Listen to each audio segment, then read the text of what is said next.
Good morning, afternoon, evening, whenever you guys are tuning in to HillTwinsGolf. My name is Garrett Hill. I'm sitting next to my best friend, Andrew Hill. And like I said, we're HillTwinsGolf. Look, guys, here I am, back in person. Andrew, it feels good to be back in the chair next to you in front of this microphone. Let me tell you, I couldn't be happier. I must say, it's great to have you back, Garrett. How was your vacation? It was great. Very sunny on that remote island that Andrew was talking about. Wink, wink. Got a lot of rays. Came back. You know, it's international waters. Anytime it can get international, it can get a little scary out there. But listen, nonetheless, we made it back, and here we are. Smile on my face. We had a big weekend, big week, and I'm just extremely happy to be sitting here next to you, man. I really am. I'm excited for you to be back here as well, man. It was getting a little lonely down here in the podcast room, but hey, you know, you're back here, we're right here, and we are excited to cover everything that happened for you guys in the sports world this weekend. We had the U.S. Open up there at Los Angeles for the first time in forever. What was that movie that somebody said that in? First time in forever? Maybe Aladdin? I don't know. Nonetheless, it was the first time that a U.S. Open had been held in Los Angeles. This one being at Los Angeles Country Club. What a great weekend. Okay, really, it was a great weekend, wasn't it? It was an incredible weekend. The course was playing really easy on Thursday. Got a lot more difficult on Friday, Saturday, and Sunday. We're going to get into that a little bit later. We also had the College World Series, guys. Some college baseball in the World Series. It never fails to disappoint. It does not. It never does. Out there in Omaha, you got a couple of good games. Couple of Omaha! As Peyton Manning once said. Anyways, we had a couple of good games. A couple of maybe blown games, depending on which side you're on. But it was a great sports weekend overall. It was. It definitely was. We also had some MLB this weekend, guys. We're going to get into that a little bit later.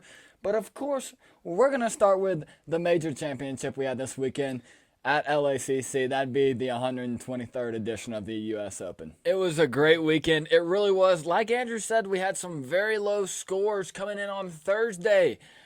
Listen, the guy that headlined Thursday has got to be Ricky Fowler, and I guess his California counterpart, Mr. Xander Schauffele, is they both went out there and they shot very low on Thursday. Xander and Ricky went incredibly low, guys. They tied for the lowest score in U.S. Open history the second and third time, and it's hilarious because it happened just about a span of 20 minutes, but about the second and third time that anyone has shot a 62 at a major entirely. We're talking about the Masters. We're talking about the PGA Championship. We're talking about the U.S. Open and the Open.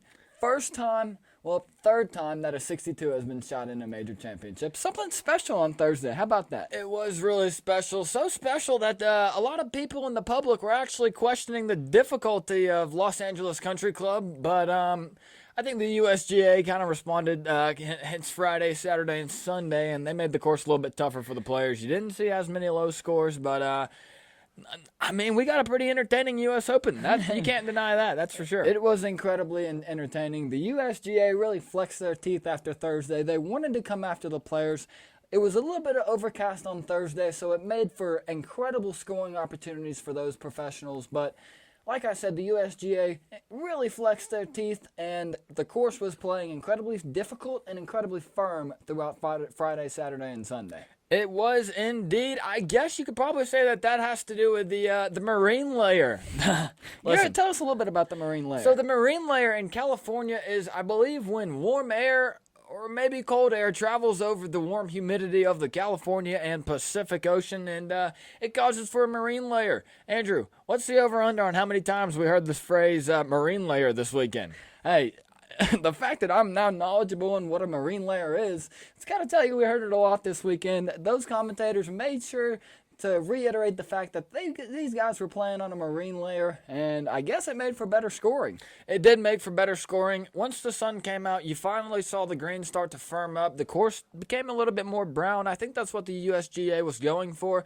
Played a lot more difficult for the players in the field, and when you get weather like that to open it up, it really started to look like a U.S. Open come Saturday and Sunday, and it was a lot of fun to watch. A lot of drama, not as low of scores, and it was a great sight to see. Andrew. Another good sight to see, Garrett, I will say, was your sleeper pick that you had on the weekend. You really came out firing on Sunday. Of course, we're talking about the Oklahoma State product himself. That's Mr. Austin Eckler. Garrett, dive into this one for me. So Oklahoma State really did. They put on a showing this weekend, except for my winner that I predicted to win, Victor Hovland. He was kind of sleepy. He was quoted saying he didn't really like the course that much. He was one of multiple people in the field to say that this weekend. Nonetheless, Oklahoma State, they really flexed their muscles. Austin Eckler, my sleeper pick, he came out firing come Sunday. He sure did come out firing, Garrett. I believe he may have shot the tied for the low round of the day with John Rahm. Nonetheless, he came out on the par 5 first hole, which George Thomas did a great job of making this hole, a little bit of a warm-up hole at LACC. He comes out and shoots a 4. That'd be a birdie to start his round. Garrett, tell me what he did a little bit after that. He goes par on 2 and 3, and then he rips off a birdie tear on 4, 5, and 6. Birdies all of them. Gets a nice little par on the par 3, 7, and then on 8, Andrew, he just happens to shoot an eagle 3. An eagle 3, he comes in on 9, pars 9, and he's walking into the turn shooting a 29. I believe that was the lowest, tied with yesterday. The 20-year-old Tom Kim, he shot a 29 on the front 9. That was one trend that we did see this weekend, is that the front 9 was definitely playing a lot easier than the back. It was playing incredibly easier. I believe it was about an entire stroke and a half easier than the back 9 was. Austin comes out on 10, the par 4, and he pars 10, he pars 11, which is the long par 3, and 12, he slips up a little bit, shoots a 5 bogey, and 13, 14, 15, 16, 17, and 18, he goes par the rest of the way. The par 3 15th was a very interesting hole throughout the entire weekend. Was the shortest par 3 in U.S. Open history, playing as close as 89 yards, as far as 134, but pretty much these guys are using wedges the entire weekend. They were using wedges. You saw a lot of guys playing, especially I guess it was Saturday when the pin was kind of center of the green. You saw a lot of guys playing their tee shots off of that back hill, trying to roll one back into the cup. Andrew, we finished with 3 aces. I believe it was 3, wasn't it, or was it 4? It ended up at 3. You might as well hire me in Vegas because I'm a good odds maker. If you check the last episode, I came at it saying we're going to have about 3.5 aces. Garrett decided to raise that line to about 4.5. He took the over. I thought that was a little bit of a stretch.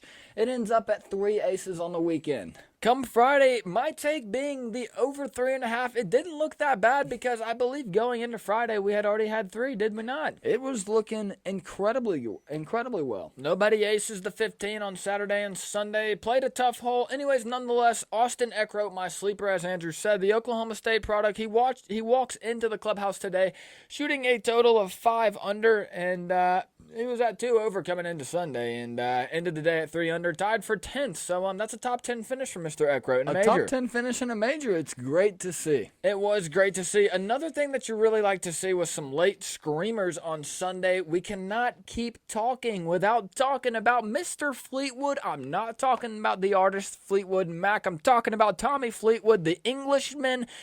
He came out today and he decided he was going to go X Games mode, and he shot a 63, 7 under today. Really made himself a lot of money. Finished at a top 5 finish in the major. It was pretty awesome to see for the Englishman. He really did go X Games mode. Kind of reminded you of his performance in 2018 at the U.S. Open over there in Shinnecock. Nonetheless, he comes out there, shoots a 7 under. He opens his round today with a par on the par 5, which he probably would have liked to see him birdie that. That would have propelled him to a 62 most likely. But nonetheless, he comes out on the par 4 second and he shoots a birdie. Garrett, what does he do after that? 3, 4, 5, par. 6 is an eagle 2. It's a long, kind of gettable par 4, but goes eagle 2, and that's when the scoring started to really open up for Mr. Fleetwood. He goes par 7, birdie, 8 and 9, par 10, birdie 11, 12, 13, par, and Andrew, like we said, he was X Games mode. What does he do on 14? He went eagle on 14. That was impressive. On the par 3 15th, he goes par, puts one not in the best spot, ends up 2-putt parring on that one. And 16, he bogeys. Probably would have liked to have that putt back, but, just didn't get it to him. And 17 and 18, he goes par on the last two par fours on the day. And like Garrett said, he is in the clubhouse at 30, out on 33, ends up shooting a 63, 7 under to propel himself to top 5 in a major once again. It was really awesome to see. I guess it was the third lowest round because we had Xander Ricky, as we said on Thursday, going 62-62. One shot away from Max Homa's course record back in 2013. And anyways, Tommy Fleetwood, third best performance on a round this weekend with a 63. It was really good. It sure was, and like I said, he has done this before at a U.S. Open. Fact check me here, but I know for a fact that was the 2018 U.S. Open in Shinnecock. Shinnecock, indeed. He did actually shoot a 63 there, and when that guy is striking the ball, he's a great ball striker. He's got a nice little low punch, just powers through the ball in every single shot. It's very consistent, very repeatable, and he can go low, as we saw today. He's got one of the best swings on tour right now, and it is very repeatable and incredibly consistent. So you got to like where Tommy Fleetwood is. His headspace is in a great place right now. His headspace is in a good place, especially after getting second last weekend at the RBC. Listen, another guy that I had a pretty good take on with the U.S. Open preview, we were talking livers. We thought Brooks Koepka was going to be the favorite. We saw some livers make some moves. We had Bryson DeChambeau played pretty well throughout the weekend. We had Dustin Johnson. Don't forget about my boy Dustin. No, you can't. Mr. Tall Guy, lanky Slenderman, one could say. He comes out, he plays pretty well, but listen, that quadruple that he had on Friday, it really kind of put him back, and he just didn't really seem like he was able to recover from that one. He wasn't able to recover. Without that quadruple, he is sitting at least in the top 3. You got to feel like if he could have just had that one back on the second hole on Friday, he would have been feeling incredibly well. Nonetheless, he comes out on the weekend, shoots 1 over on Saturday and 2 over on Sunday, finishes his weekend at 277. 3 under on the entire weekend. He does finish top 10, tied with Austin Eckler, tied with Xander Schauffele, but, John Rahm, too. And John Rahm, too. Don't forget about that guy, but nonetheless, you got to feel like he had a pretty good weekend outside of that quadruple bogey on Friday. He did have a good weekend, except for the quadruple bogey. We were talking livers.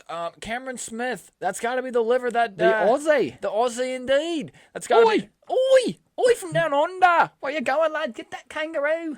Get the kangaroo, indeed. He's hopping off. Cameron Smith was hopping off today. He was popping off. He was popping off. He was really playing well all weekend. He goes 69 Friday, 67 69 Thursday, 67 Friday, 71, slips up a little bit, 1 over on Saturday, and then he comes back, fires another 67 on Sunday. He ends up 4th place. He shoots a nice 6 under. It was a great 6 under. He ends 6 under from down under. He ends up finishes his weekend at 274. The winner, Wyndham Clark, we'll get into you a little bit later, but he ends up finishes at 270.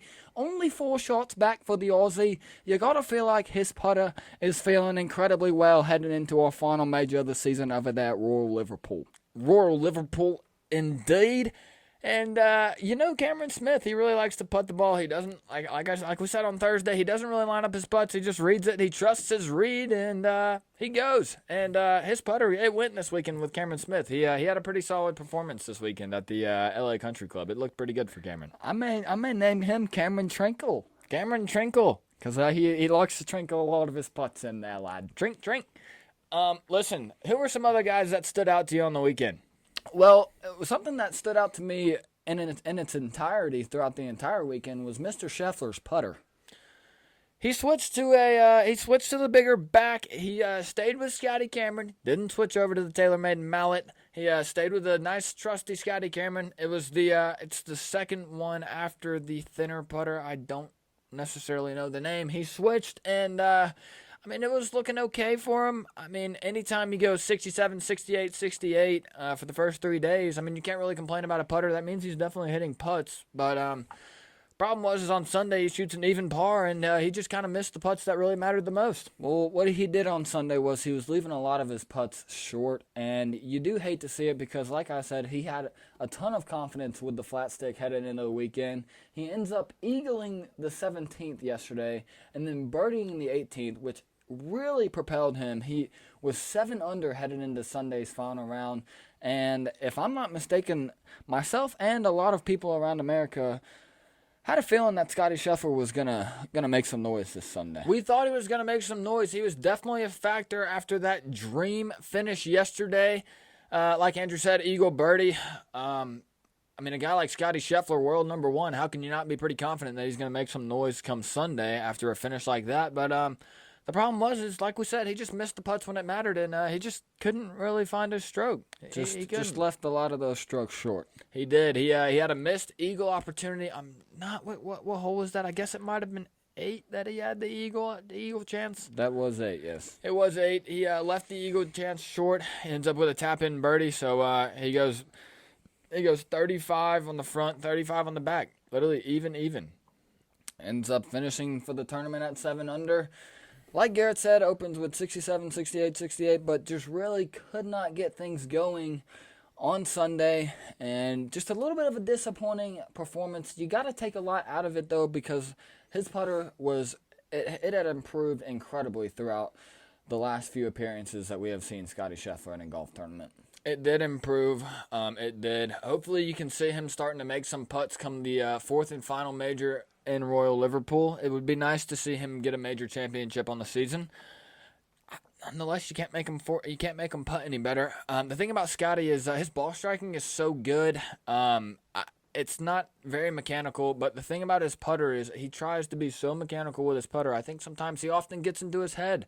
He gets a little shaky over the ball, and he tends to miss some of those 2.5, 3 footers.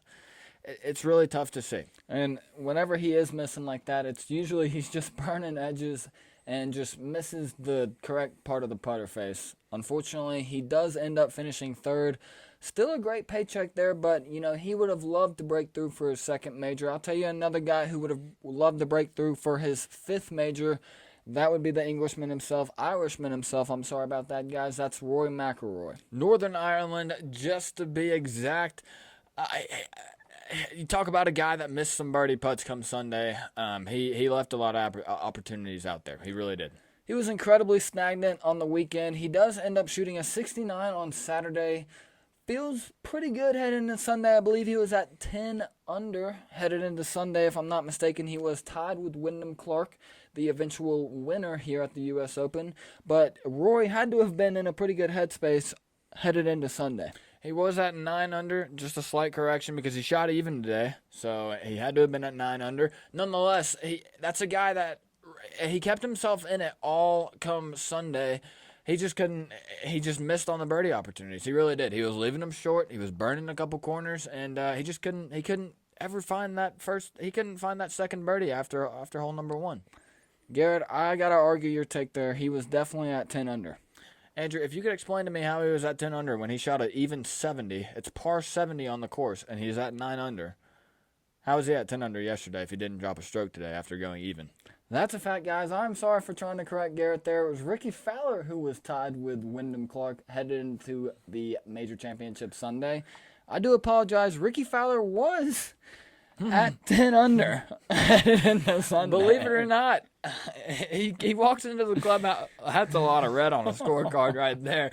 He walks into the clubhouse on Saturday evening, tied for the lead with Wyndham Clark at 10 under, and you wouldn't believe it after he goes 62, low round of the day on Thursday, 68 on Friday, 70 on Saturday. So he's trending upward. And in golf, you don't want to be upward. You want to have your numbers a little bit lower. And come Sunday, he just kind of, I don't really know what happened, but he shot a 75-5 over. That's not the best recipe if you're trying to go out there and win your first major championship, especially a U.S. Open at a golf course that played really tough on Sunday at LACC. It played incredibly tough. He was runner-up in the 2014 U.S. Open, but like we mentioned at the top of the show, the course started to play incredibly more difficult on the Friday, Saturday, and Sunday rounds, and especially once the marine layer left. The marine layer left. A lot of people were finding those barrancas. They were finding the barrancas. Wyndham Clark found a couple barrancas too, but he always seemed to recover. That was a guy that's short game. We're gonna get to him. I'll cut there. Ricky Fowler just he said it last night after the pretty impressive 70. Not impressive, but just even round. He said he wasn't scared of failure. Well, if I were Ricky after that nonchalant putt on 18 yesterday to end up bogeying the hole, I'd lip say out I'm in the a little dark. bit scared of failure there. Lip in the dark, I believe, is what you can call that on 18 yesterday. It was a little scary. I think that might have been why he actually mentioned that comment of not being scared of failure. I will say he also stayed at the clubhouse until about 9 p.m. local time, just signing autographs. I don't want to say that that's the reason why he lost today. He's for the people, but He is a man of the people. at least he strolled up to LACC today, and there was a lot of brightness outside. There was a lot of brightness. We're going to talk about Wyndham Clark, guys, but you want to talk about a bright spot here, okay? That is the giveaway that HillTwinsGolf has coming for us. We've got 500 followers on Instagram. That is the goal here. We are going to release a giveaway post, guys. Finally, it is coming. 500 followers. Andrew, hand them to me, man. We've got not one. Not one. Not two. Not three. Not three. Not four. Not four, guys. Still going. But 5 Pro V1s. 5 dozen Pro V1s, guys. We got them here in front of you. You can see it. You guys can all see it. It's here. The giveaway's now, okay? It's time. Garrett, tell us some regulations here for this giveaway. We do have some rules and regulations.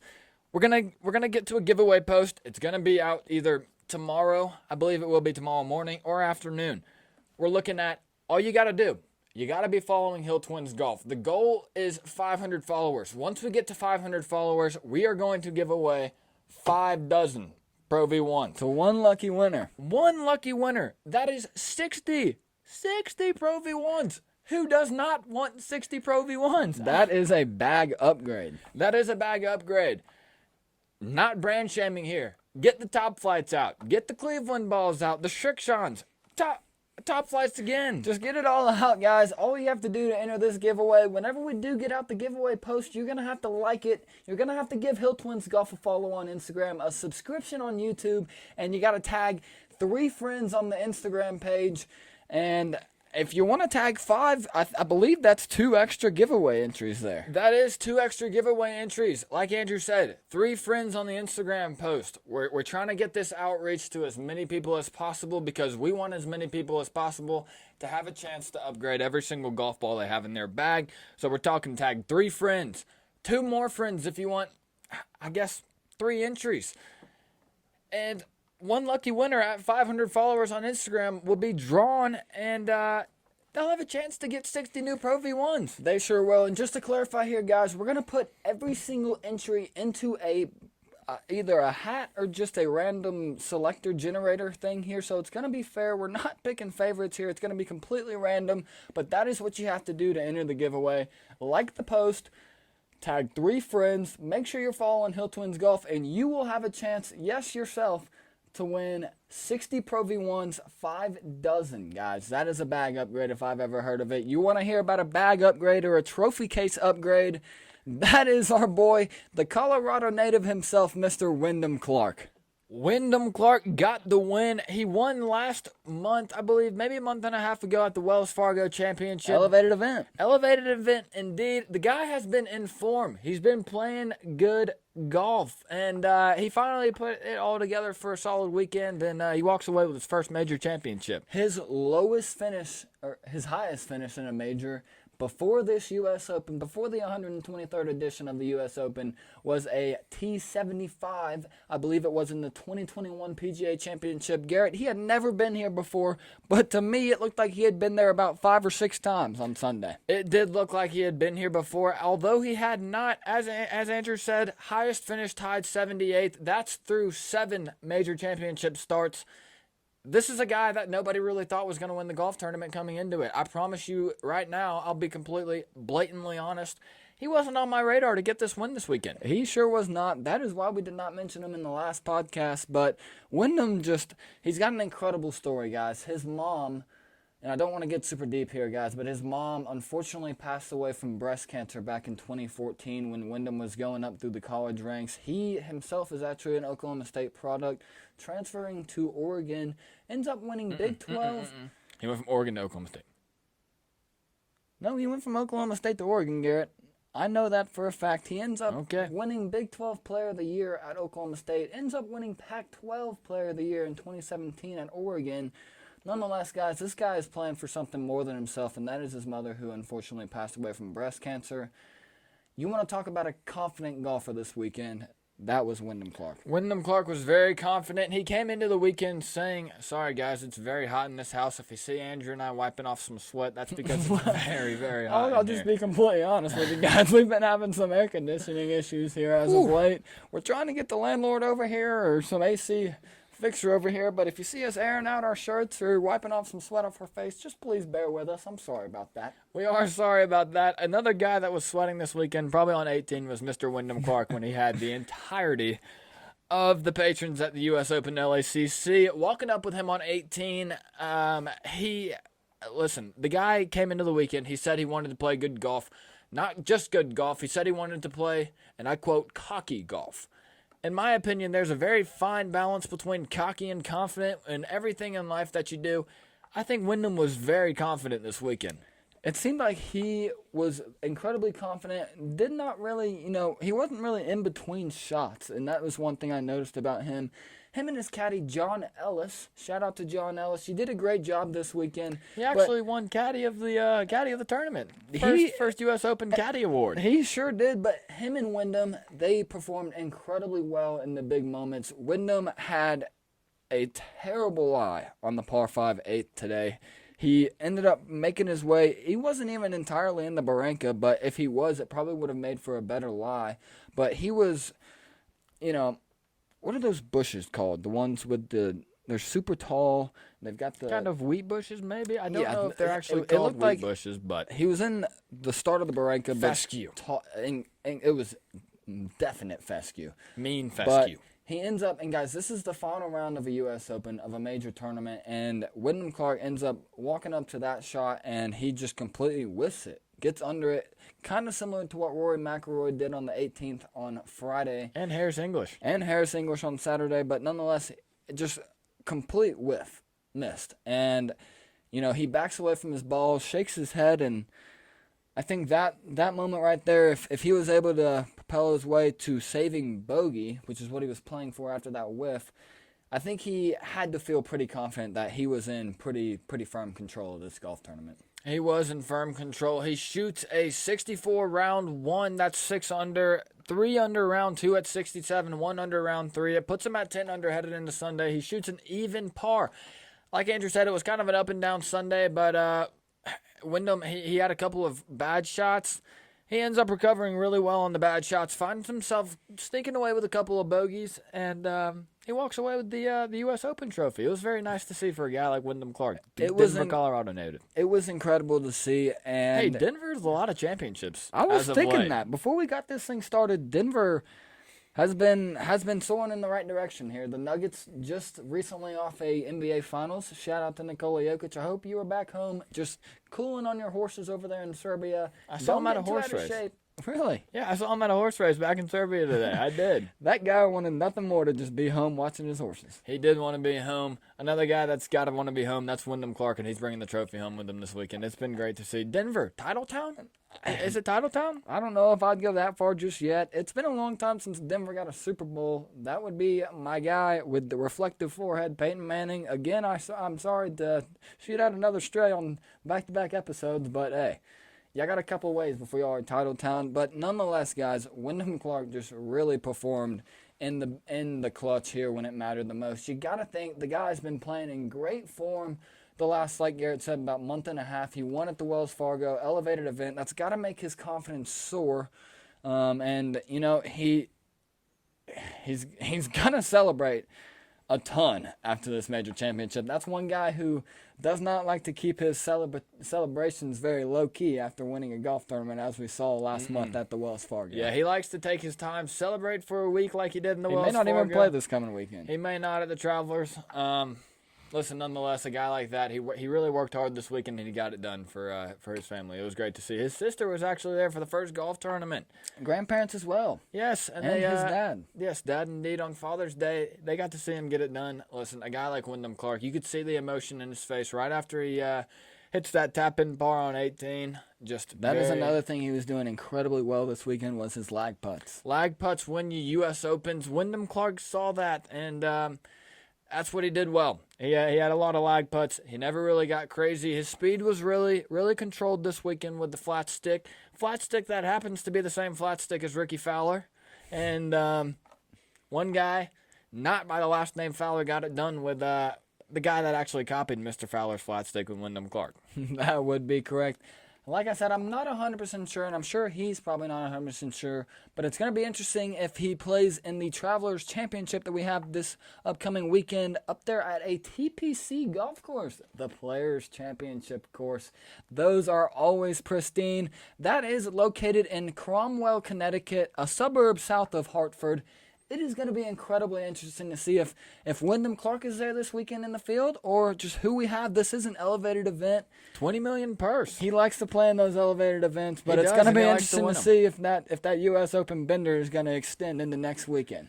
I wouldn't surprise me if it did. It wouldn't surprise me to see him take a week off. If I won a major championship, I'd probably take a week off as well, just because of how hydrated I'd be getting, like Brooks Koepka likes to say. I'd be getting incredibly hydrated. Brooks Koepka is a guy who did not show up this weekend. Maybe next major at the Open, but nonetheless, this is about Wyndham Clark. We're not going to talk about our past major winners. Wyndham Clark, he breaks through for his first major. And second PGA Tour win. Second PGA Tour win. That's correct. That's incredible. That's really incredible. To see a guy win a major, or to see a guy win a major for his second PGA Tour win is just, it's special. You don't see it very often. He was a can't-miss product golfer out of Oklahoma State / Oregon, and it's happy to see the guy come in form. This is probably a guy that we'll be seeing more and more of on the PGA Tour. I tend to think so as well. He's been in form all year, and I'm not a fortune teller here, but I got a feeling this is not the last major championship that Mr. Wyndham Clark's going to be taking home. No, it's not. No, it's not. Listen, we've got some other majors. That's Major League Baseball. Andrew, how were we feeling this weekend? We had some interesting games and some interesting standings here. How we feeling? Well, I am feeling incredible about the Atlanta Braves, guys. They had the Colorado Rockies at home coming off their series with the Detroit Tigers. A little bit slippery at Detroit there. They end up coming back home to face the Colorado Rockies this weekend. And let me tell you, they really handled them, guys. I think they won 10-2 on Friday night. I know my older brother was attending that game. Shout out to you, Mr. J Space. You love to see a great performance when you're at the game up there in Atlanta. With the grandparents. With the grandparents as well. Shout out to Mimi and Pop. Nice. Happy Father's Day. But the Braves, the Atlanta Braves, they are top of the National League. Best record in the National League, guys. And that is one baseball team who is trending upwards here. Trending upwards they are. They're 8-2 in their last 10 games. That's very impressive. 24-15 at home, 22-11 away. Guys, they have a 46-26 record, .639 win percentage. That is one team who is playing well headed into the All-Star break. They are playing well. Lights out, you might say. Some other teams that are just holding on for their division. We got the Milwaukee Brewers. They're at 37-34. They are in first in the NL Central. That might be a little bit of a weak division, but listen, go Brewers. I guess they're at the top. They ended up playing pretty well this Sunday. They beat the Pittsburgh Pirates, the Pirates are 34-36. The Brewers are 37-34, but they rallied to hand the Pirates their sixth straight loss. If you're a Pittsburgh Pirates fan, I'm sorry, that's not something that you like to see. They're 2-8 in their last 10 games, like Andrew said, sixth straight loss. Never like to see it. A team that is kind of streaking in the right direction after getting off to a slow start in the NL Central, that's the Chicago Cubs. They're 7-3 in their last 10 games. They have been playing some pretty good baseball. I believe they actually lost to the Baltimore Orioles tonight. They ended up, it was a hit fest up there in Chicago. The Orioles put up 14 hits on the Cubs. The Cubs end up losing 6-3. And, the Orioles rally for a 6-3 win, and Adam Frazier and Jorge Mateo each had RBIs to seal the deal for the Baltimore Orioles. They did. They played pretty well today. A lot of hits coming from the Orioles up there in Baltimore at Chicago. It's pretty good to see. Yeah, Wrigley indeed. Historic. That's an Orioles team that's looking pretty hot this year. They have been playing incredibly well. The American League product, You know, they're second in the AL East at 44-27. That is a gauntlet of a division. A honker of one. The Tampa Bay Rays started out incredibly this season. The Rays are at 51-24. They have been cooling off a little bit as of late, 5-5 in their last 10 games. They did play today. You know, they lost 4-5 to the Padres on Father's Day. I will say I do not think that is much of a coincidence there. No, I don't think so either. Manny Machado really helped the Padres out today in a series-clinching win. It was good to see, especially if you're a San Diegian. San Diegian. Yeah, San Diegian indeed. It Like was Xander interesting. Schauffele. Yeah, Xander Schauffele, the San Diego State product. It's too bad that guy couldn't play any better on Saturday. He played terrible. Talk about a guy that the teeth of the bunkers, as we talked Those about. eyebrows really got to him. They did. Eyebrows indeed. They really affected Xander come Saturday, and it kind of shot him out of the tournament. Nonetheless, the San Diego Padres, they made up for Xander Schauffele's poor performance. They really did make up for it. The Padres have been, you know, a little bit. They have not had the best year. They spent a lot of money acquiring Juan Soto and keeping Manny Machado. They also had Fernando Tatis Jr. come back after his year-long steroid suspension. They have not really performed up to standards. They are 35-36 with a .493 win percentage, 7.5 games back in the NL West, 7-3 in their last 10 games. So they've been turning it around just a little bit, but it's got to be a little bit better for the San Diego Padres, a team that has got to perform a little bit better, especially for the standards and the money that they are spending.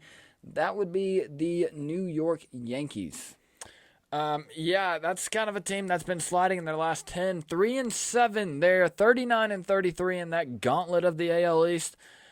Aaron Judge coming off of a record season home run last year. You got to expect the guy, after you pay him so much money, to at least put up a little bit of production the same way he did last year. But he's kind of been a little bit more quiet this season. Just hadn't really been happening for Mr. Judge. Giancarlo Stanton, sorry about that pronunciation there, guys. He's been playing pretty well, but the Yankees do lose to the Red Sox. The Red Sox were at home there. The Yankees, They swept them. The Red Sox swept the Yankees. they did sweep the Yankees. You know, Alex Verdugo scored on a catcher's interference to break the fourth inning tie there, and that pretty much sent that game into a tailspin there for the Yankees. Another team that has been sliding as of late, that'd be the Los Angeles Dodgers. I must say, as a Braves fan, I really do appreciate seeing that, but the Dodgers have been struggling. They are 4-6 in their last 10 games, a .542 win percentage. Their record at 39-33, 4 games back in the NL West. Garrett, what do we think about the Dodgers? It's funny, the counterpart in California, the San Francisco Giants, they're actually heating up right now. They're 8-2 in their last 10, and I believe that's actually who the Dodgers lost to. They kind of got clapped 7-3. There was no chance for the Dodgers. The Dodgers did put up 9 hits there. They did put up 9 hits. San Francisco putting up 8, but I don't know. I mean, hits only count when you can. Well, I mean, When you hits can bat count. 'em in. Hits count, but RISP, runner in scoring position, is what really counts in the major league. And It sure does. The Giants end up finishing off a rare sweep to beat the Dodgers in LA, which does not happen very often, I must say. No, it does not happen very often. Listen, guys, we are happy to cover the MLB for you. Like we said, it was major weekend. Major League Baseball. Major championship, U.S. Open. We That was also awesome. had another big baseball. Well, we have another big baseball tournament.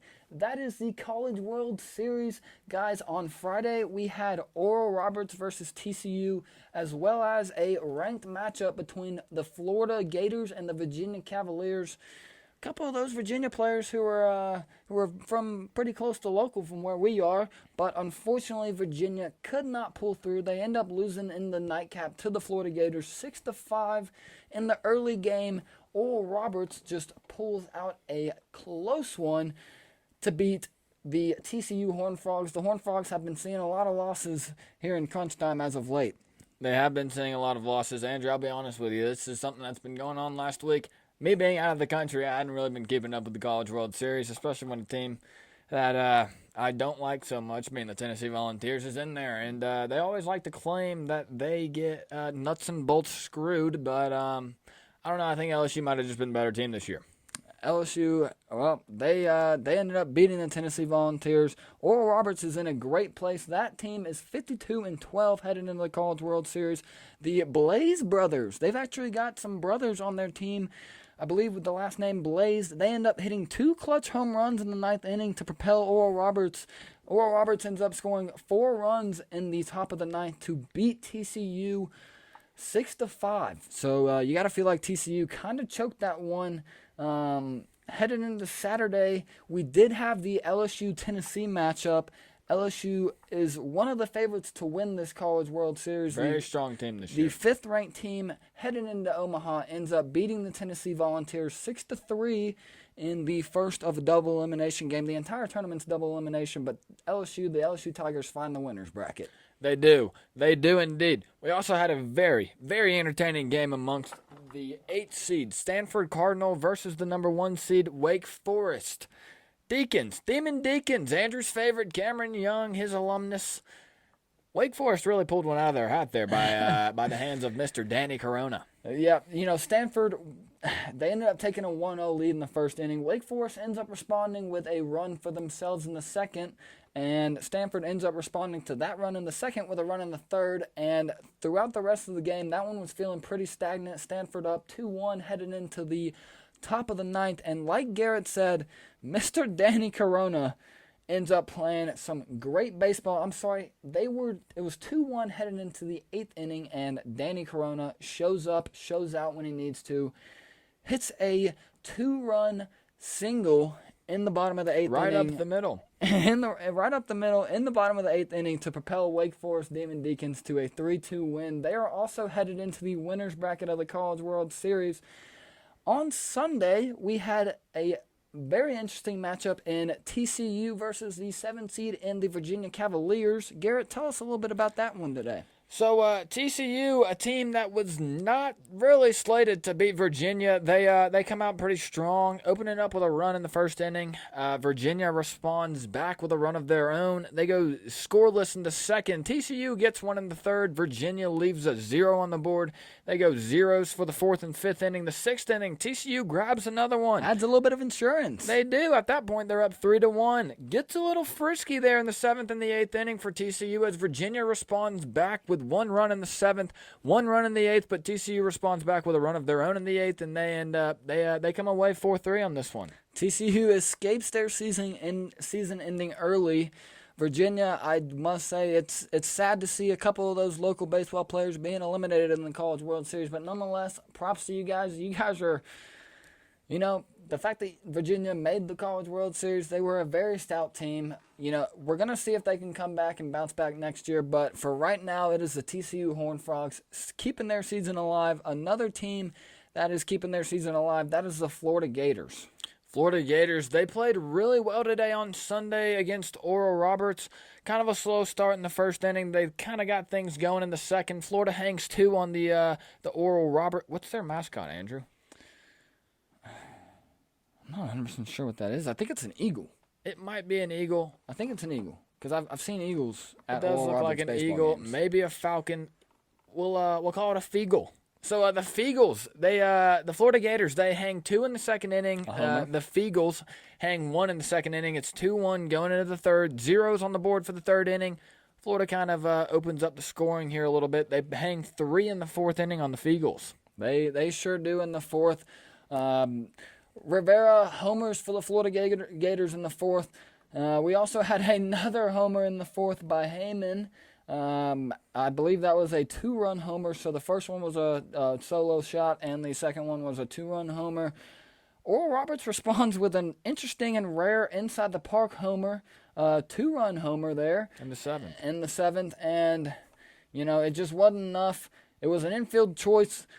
Oral Roberts had 1 score in the 9th, but just could not outlast the Florida Gators over there in the 9th inning. Florida ends up winning 5-4. They also find their way into the winner's bracket. It's going to be interesting to see these games that we have coming up tomorrow. We've got Stanford versus Tennessee. That is an elimination game. It'll be interesting to see who can win that one, keep their season alive. And we have a winner's bracket game in LSU versus Wake Forest. So a pretty comfortable matchup there on the winner's bracket side of things. Tuesday, we have TCU versus Oral Roberts again. That is an elimination game. It's going to be interesting to see who we have in the winner's bracket at the late cap of that one. Tomorrow, we also have an elimination game amongst the Stanford Cardinal and the Tennessee Volunteers. It'll be interesting to see who can come out of that one. That should be a pretty good game. Hopefully, not our Tennessee Volunteers, but we also have another local baseball player who plays. That'd be Christian Moore. Christian, we wish the best of luck for you against the Stanford Cardinals tomorrow. It's going to be interesting to see, guys. The College World Series is always an exciting time. Nonetheless, I know me and Garrett are going to absolutely love to bring you guys the content. We love covering this stuff for you guys. Garrett, you don't have to ask me, but me personally, I love covering all sports. I love covering all sports as well. We grew up sports fanatics, as you can probably tell. We are passionate about every single sport, especially the game of golf. Also Major League Baseball, NBA basketball, National League hockey. Listen, I'm very excited for what's to come up here in the fall. We've got college football. Guys, Who does not like college football? Only a couple days away. We're a little bit more a couple months, guys. I'm sorry about that. I didn't mean to get y'all itching in y'all's boots there, but I'm itching. I'm itching as well, guys. You can see who we're fans of. It's going to be interesting to see if the Georgia Bulldogs can three-peat, but that's in a couple months. We cannot wait to cover it for you guys. Also NFL in a couple months too, guys. A lot of football coming up. As you can see, Andrew's sweating. He's so excited about it. I can't wait. I can't wait either. I'm also sweating thinking about it. Another thing that I'm sweating thinking about, guys, is every single one of you getting into this giveaway for the 60 Pro V1s. That's a lot of golf balls, as we mentioned. All you got to do is like the Instagram post. Make sure you're following HillTwinsGolf. You got to be subscribed to HillTwinsGolf on YouTube. If you want to throw in a little bit extra, you could also check us out on Apple Podcast. Every single episode that we record goes on all 3 platforms. A couple clips on Instagram. That's where the post is going to be. We're going to clip the giveaway post, and it's going to be out there. You got to tag 3 friends to be entered once. If you tag 5 friends, you get 3 entries. 3 total entries per person. Tag 5 friends, 3 total entries. Once we get to 500 followers on Instagram, we're going to be doing a nice little raffle giveaway, and somebody's going to be walking away with a brand new bag of golf balls. It's going to be awesome to see. One happy golfer will be walking away with 60 Pro V1s. I can't wait to see who it is. Until then, guys, this is HillTwinsGolf. I am happy to have my good co-friend Garrett sitting right next to me. Finally, Garrett, I'm glad you had a great vacation, but I will say, man, I missed you a little bit there. Hey, I missed you too, man. You're my best friend. As you guys know, he's my best friend. We're twins. We're HillTwinsGolf. I'm happy my butt's back in this chair behind this microphone, providing you guys incredible content. We do need to see what's wrong with the AC here. We don't want this to be a reoccurring problem where we're wiping sweat off of our faces. But nonetheless, guys, this has been HillTwinsGolf. We are incredibly excited for what is to come, guys. A ton of big things in the future. Some things that we cannot disclose live on air, but we are just incredibly excited for you guys to see it. Listen, guys, a huge week ahead. We're going to be pumping out golf videos on YouTube. Obviously, more podcasts on YouTube, Apple Podcasts, clips on Instagram. We're going to be pumping out content everywhere. And listen, guys, you want to be on this train before this train derails and just flies ahead of everybody. We are incredibly excited, guys. Like Garrett said, tons of big stuff coming up in the future. After the 500 followers giveaway, we do have the 1,000 followers giveaway. Another very special one. An incredibly special one. A couple golf clubs in that one, but we might be giving away 1 club. We might be giving away 2 clubs, maybe 3. We might be holding some for some future giveaways. Nonetheless, guys, we're giving away a lot of stuff, and you're going to want to make sure that you're a part of it. I'm going to want to make sure that I get a shower after this episode because I have been sweating. My pores are just exploding full of sweat. They are. I can see them over here. It's reflecting a little bit, Andrew. Thank you, Garrett. We're going to go get some Dial soap on that one. But, guys, we're coming at you live. I think we're going to shoot for another episode on either Wednesday evening or Thursday morning. Previewing the Travelers, the elevated event. That Brooks Koepka may or may not be playing in. We're not sure yet, guys. One thing I am sure of, and that's the content that me and Garrett are getting ready to deliver you guys. We are HillTwinsGolf. We're coming at you forever. Guys, Baby Yoda, we had a great one. An incredible one. I'm going to rub you. I'm also going to rub these 5 Pro V1s because we're giving them away. 2, 3, 4. Listen, guys, there's Pro V1s everywhere. They're coming at you, guys, and so we're are we. We're coming at you, guys. Y'all take care. Love and peace forever, guys. We love you so much. HillTwinsGolf coming at you forever. Until next time, love every single one of you. Peace and blessings. Love forever. Baby Yoda, it was an incredible day. Andrew, Do what you need to. Baby Yoda, I love you so much. I'll see you next time, brother. Let's go.